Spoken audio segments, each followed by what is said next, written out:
கர்த்தருடைய நல்ல நாமத்திற்கு ஸ்தோத்திரம் உண்டாவதாக. 1 பேதுரு 5ஆம் அதிகாரம் 10ஆம் வசனம். கொஞ்ச காலம் பாட அனுபவிக்கிற உங்களை சீர்படுத்தி ஸ்திரப்படுத்தி பலப்படுத்தி நிலைநிறுத்துவாராக என்று அப்போஸ்தலனாகிய பேதுரு சொல்லுவதாக நாம் வாசிக்கிறோம். எப்படிப்பட்ட தேவன் நம்மை சீர்படுத்துகிறார், ஸ்திரப்படுத்துகிறார், பலப்படுத்துகிறார், நிலைநிறுத்துகிறார் என்றால் சகல கிருபையும் பொருந்திய தேவன் என்று அதற்கு மேற்பகுதியிலே நாம் வாசிக்கிறோம்.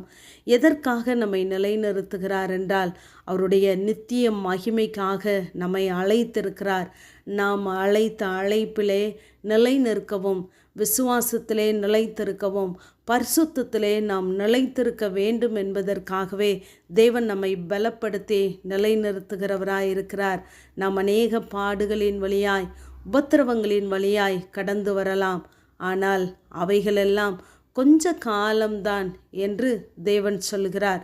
அந்த கொஞ்ச காலமும் சகல கிருபை பொருந்தின தேவன் நமக்கு கிருபை தந்து அந்த பாடுகளை, அந்த சோதனைகளை, உபத்திரவங்களை தாங்குவதற்கும் தாண்டுவதற்கும் அவர் நமக்கு பலன் தருகிறவராய் நம்மோடு கூட இருக்கிறவராகவே இருக்கிறார்.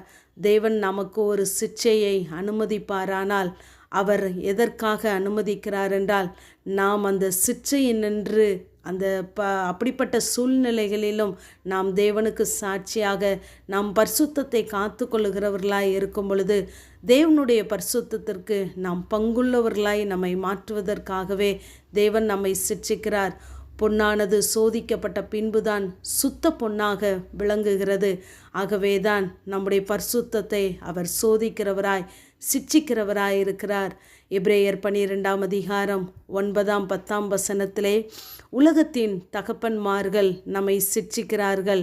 அவர்கள் கொஞ்ச காலம் நம்மை அவர்களுக்கு நலம் என்று தோன்றுகிறபடி நம்மை சிட்சிக்கிறார்களாம். ஆனால் இவரோ தம்முடைய பரிசுத்தத்திற்கு நாம் பங்குள்ளவர்களாகும் பொருட்டு நம்முடைய பிரயோஜனத்திற்காகவே நம்மை சிட்சிக்கிறார் என்று வாசிக்கிறோம்.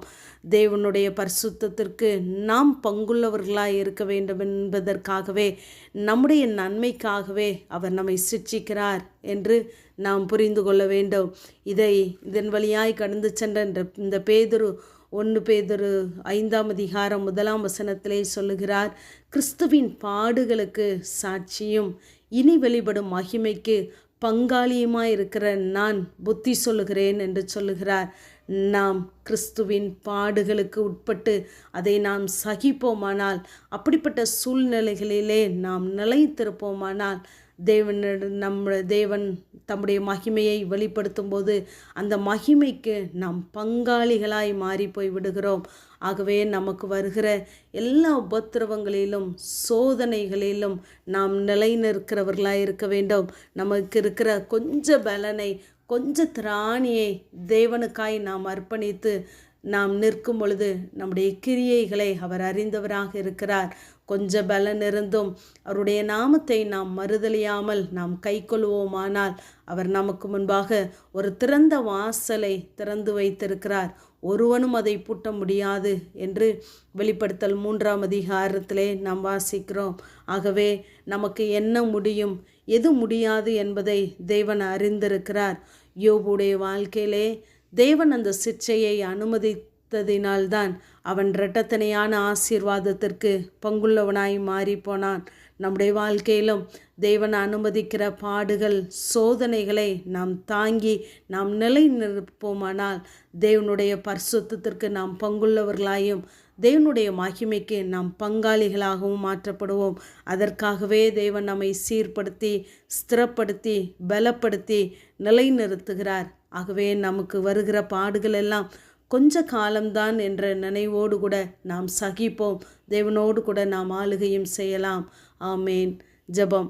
பிதாவாகிய தேவனே, குமாரனாகிய இயேசு கிறிஸ்துவின் நாமத்தின் மூலமாய் உம்முடைய சன்னிதானத்திலே வருகிறேன். கர்த்தரோ எனக்கு துணை நின்று என்னை பலப்படுத்தினார் என்ற வேத வார்த்தையின்படி கர்த்தாவே, நாங்கள் கடந்து வருகிற எல்லா சூழ்நிலைகளிலும் சகல கிருபை பொருந்திய தேவன் எங்களுக்கு துணை நின்று எங்களை சீர்படுத்தி ஸ்திரப்படுத்தி பலப்படுத்தி நிலைநிறுத்துவீராக. உடைய நாம மகிமைக்காக எங்களை பயன்படுத்துங்க. இயேசு கிறிஸ்துவின் மூலம் ஜெபங்கேலும் எங்கள் ஜீவனுள்ள நல்ல பிதாவே. ஆமேன்.